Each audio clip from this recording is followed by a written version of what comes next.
بسم اللہ الرحمن الرحیم نحمدہ ونصلی ونسلم علی رسولہ الکریم اما بعد۔ ہمارے ایک دوست کا سوال آیا ہوا ہے۔ سوال یہ ہے کہ جب کسی آدمی کا انتقال ہو جائے، چاہے مرد کا انتقال ہو چاہے عورت کا انتقال ہو، تو مرد اور انتقال کے بعد کتنے دیر تک گھر میں رکھ سکتے ہیں؟ یہ پہلا سوال ہے۔ دوسرا سوال یہ ہے کہ اگر کسی عورت کا انتقال ہو جائے تو وہ عورت چاہے جوان ہو چاہے بوڑھی ہو، کیا کوئی نامحرم مرد اس عورت کو دیکھ سکتا ہے؟ یہ دوسرا سوال۔ تیسرا سوال یہ ہے کہ آدمی مر جانے کے بعد اس کو غسل دینے کی ذمہ داری، کفن دینے کی ذمہ داری کیا مؤذن صاحب ہی کرنا ہے یا کوئی اس کے اولاد یا وارث لوگ کر سکتے ہیں؟ یہ تین سوالات کے جوابات انشاءاللہ اس ویڈیو میں آپ کے سامنے دیے جائیں گے۔ الجواب وبالتوفیق۔ سب سے پہلے سوال کا جواب یہ ہے، جب انسان مر جاتا ہے تو شریعت کا حکم یہ ہے کہ اسے فوراً دفنانے کی، نماز جنازہ پڑھانے کی، غسل وغیرہ دینے کی فوراً فکر کرنا چاہیے۔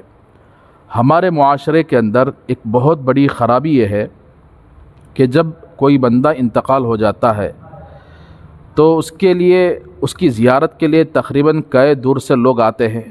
اس آنے کے انتظار میں اس میت کو فریزر میں رکھا جاتا ہے، حالانکہ یہ بات بالکل شریعت کے خلاف ہے۔ شریعت اس بات کی اجازت دیتی ہے کہ جیسے ہی انسان کا انتقال ہو جائے فوراً اس کی تجہیز اور تکفین کا انتظام کر دے۔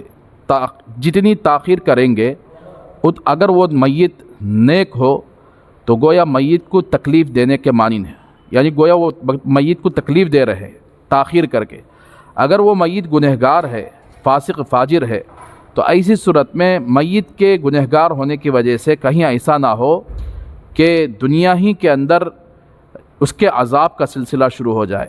اس لیے شریعت کا حکم یہ ہے کہ جب کسی بندے کا انتقال ہو جائے تو کسی کا انتظار نہ کریں، اور یہ وصیت کر کے مرنا چاہیے کہ میرا انتقال ہو جائے تو فوراً میرے جنازے کی نماز اور تجہیز و تکفین یعنی غسل کفن وغیرہ دے کر فوراً نماز جنازہ پڑھا کر دفن کرنے کی وصیت کرنا چاہیے۔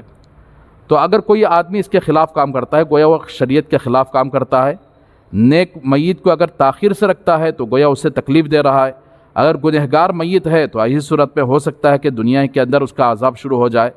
تو اسی لیے شریعت کا حکم یہ ہے کہ فوراً اس کے تجہیز یعنی جنازے کی نماز کی، تدفین دفن کرنے کی، غسل وغیرہ کا فوراً انتظام کر کے کسی کے انتظار کے بغیر اس کارروائی کو مکمل کرنا چاہیے۔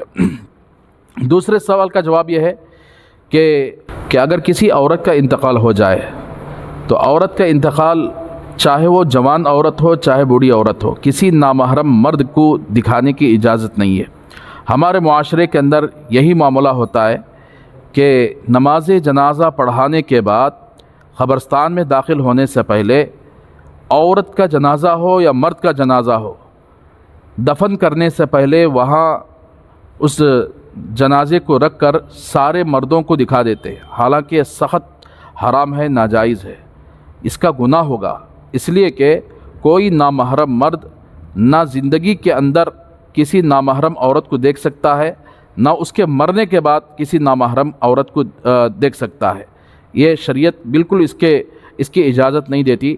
لہٰذا گھر کے اندر کسی عورت کا بھی انتقال ہو جائے تو اس کے جو محرم مرد ہیں وہ دیکھ سکتے ہیں۔ عورتوں کے لیے تو اجازت ہے، لیکن نامحرم مردوں کے لیے ہرگز اجازت نہیں ہے۔ دوسری بات یہ ہے کہ ہمارے ہاں ایک بہت بڑا رواج یہ بھی ہے کہ نماز جنازہ پڑھانے کے بعد اس کے بعد میت کے کفن کو کھول کر لوگوں کو دکھایا جاتا ہے۔ یہ سخت ناجائز ہے محترم بھائیوں، اس لیے کہ جب کسی میت کی نماز جنازہ پڑھی جاتی ہے تو اس کا تعلق اللہ سے ہو جاتا ہے، اس کی دنیا الگ ہو جاتی ہے۔ تو اس کے بعد کھول کر دکھانا یہ بالکل درست نہیں ہے، جائز نہیں ہے۔ تو بہرحال چاہے عورت کا جنازہ ہو چاہے مرد کا جنازہ ہو، یہ نماز جنازہ پڑھنے کے بعد کسی کو دکھانے کی اجازت نہیں ہے۔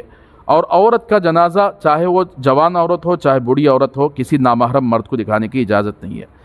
تیسرے سوال کا جواب یہ ہے، اگر گھر کے اندر کسی کا انتقال ہو جائے تو اسے غسل دینے کی ذمہ داری، کفن دینے کی ذمہ داری کیا مؤذن صاحب کے لیے ہے یا اس کے وارثوں کے لیے ہے؟ تو اس کا جواب یہ ہے کہ ہمارے معاشرے کے اندر بھی یہ بات ہم لوگوں نے بنا کے رکھی ہے کہ کسی گھر کے اندر کسی کا جنازہ ہو جائے، کسی کی میت ہو جائے تو فوراً مؤذن صاحب کو یاد کر لیتے ہیں۔ حالانکہ چاہیے تو یہ تھا کہ اس کی اولاد اس کو غسل دیتی، اس کی اولاد اسے کفن دیتی، اس کی اولاد خود اس کی نماز جنازہ پڑھاتی، اس کی اولاد خود دفن میں شامل ہوتی۔